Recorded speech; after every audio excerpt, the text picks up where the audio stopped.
নাম বলেন আর বাকিগুলা নাম বলেন।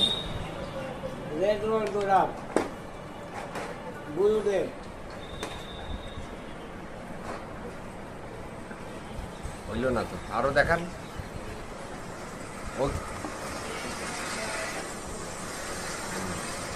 এগুলা কি সৈয়দপুরে বানায় নাকি ইন্ডিয়া থেকে আসে? সৈয়দপুর। আচ্ছা, এদিকে অরিজিনাল না দুই নাম্বার? দুই নাম্বার। তারপরেও বেচাচ্ছেন, মানুষ নেয়।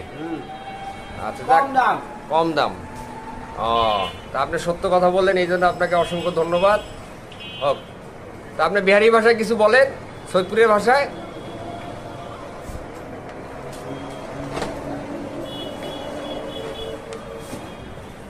হ্যাঁ বলেন। আমার নাম মুন্না, সৈয়দপুর চিনি মসজিদ গোলাহাট 1 নম্বর ক্যাম্পে আমার বাড়ি। হ্যাঁ, ভাই আমি গুরুদেব ইন্ডিয়ান আগরবাতি ডুপ্লিকেট করে কম দামে 300 টাকার মাল 80 টাকা, 100 টাকা, 120 টাকা বেচায়। এটা দিয়ে দিন আমার যেটা রোজি আসে আমি ওটা থেকে খাই। নিজে বানাই।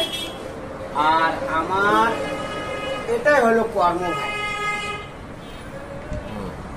ঠিক আছে, আগে ইন্ডিয়ান ব্ল্যাক করতাম, যখন থেকে ব্ল্যাকটা বন্ধ হয়েছে তখন থেকে আগরবাতি বেচাচ্ছি ভাই। আমাদের সৈয়দপুরে কারখানা আছে, একটু কম পর্দা পড়ে, এটার জন্য আমরা সব জায়গায় বেচাই। আপনারা ভালো লাগবে, কম দামে এটা ইউজ করবেন। আমার নাম মুন্না, হাম হ্যাঁ বিহারি, আমরা মা ভি বিহারি, আমাদের বাংলাদেশে আওয়াদি। ঠিক আছে, নাগরিক। আপনাকে অসংখ্য ধন্যবাদ। আল্লাহ হাফেজ। আসসালামু আলাইকুম।